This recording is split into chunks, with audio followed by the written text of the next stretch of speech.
जय श्री कृष्ण मित्रों।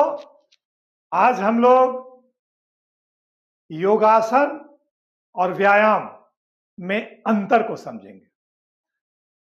तो आज हमने इसको एक जगह लिख करके, ताकि मैं भूल नहीं जाऊं बताने में, कोई पॉइंट, महत्वपूर्ण पॉइंट छूट नहीं जाए, मैंने एक जगह इसको एकत्रित किया है।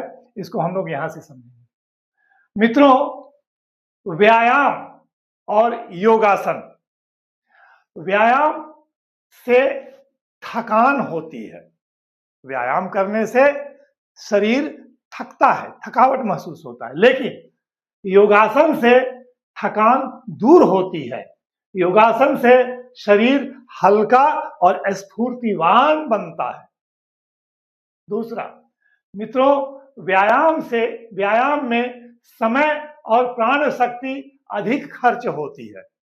वही दूसरी ओर योगासन में प्राण शक्ति का संचय होता है।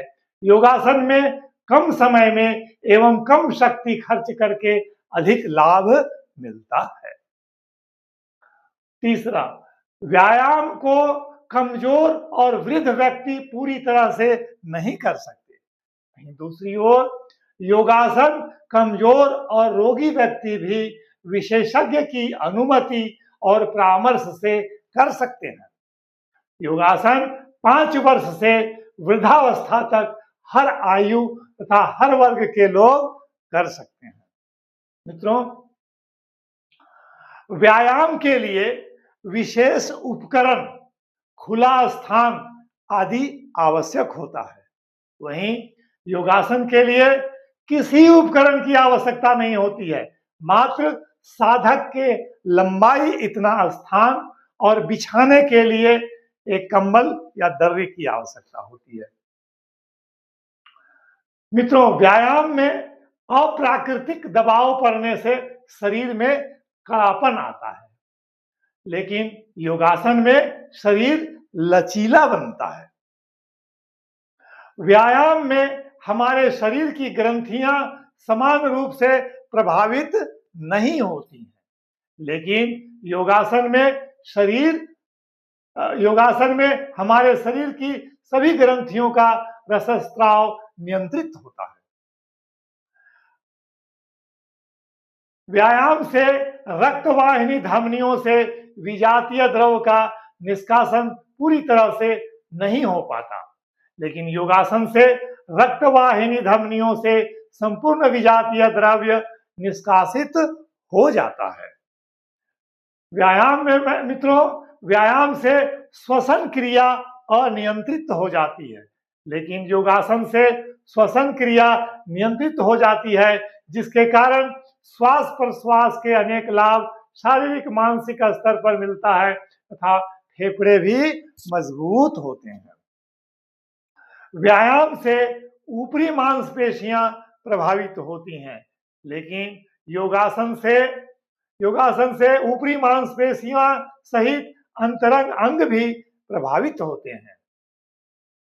व्यायाम में मित्रों केवल स्थूल शरीर प्रभावित होता है, लेकिन योगासन में स्थूल शरीर के साथ साथ सूक्ष्म शरीर भी प्रभावित होता है। विशेषतः मन काबू में आता है।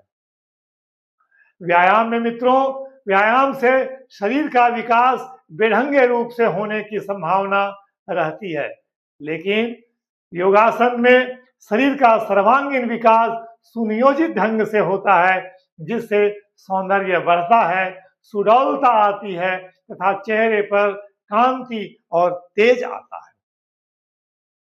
व्यायाम से मित्रों वीर्य संबंधी किसी तरह का नियंत्रण नहीं हो पाता, लेकिन योगासन से वीर्य की रक्षा होती है तथा उसका ऊर्ध्वगमन संभव है। और अंत में व्यायाम से मानव जीवन को श्रेष्ठ बनाने वाला बौद्धिक विकास भी नहीं हो पाता, लेकिन दूसरी ओर योगासन से सहनशीलता, दृढ़ता, आत्मसंयम, आत्मविश्वास, संकल्प शक्ति जैसे अनमोल गुणों का विकास होता है।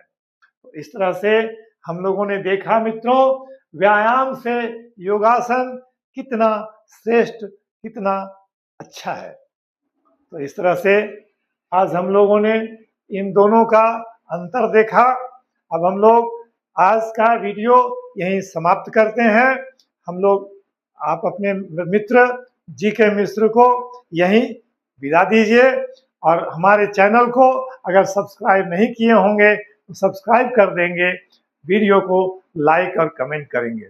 इसी के साथ आज का वीडियो समाप्त करते हैं। अपना ध्यान रखिएगा। धन्यवाद।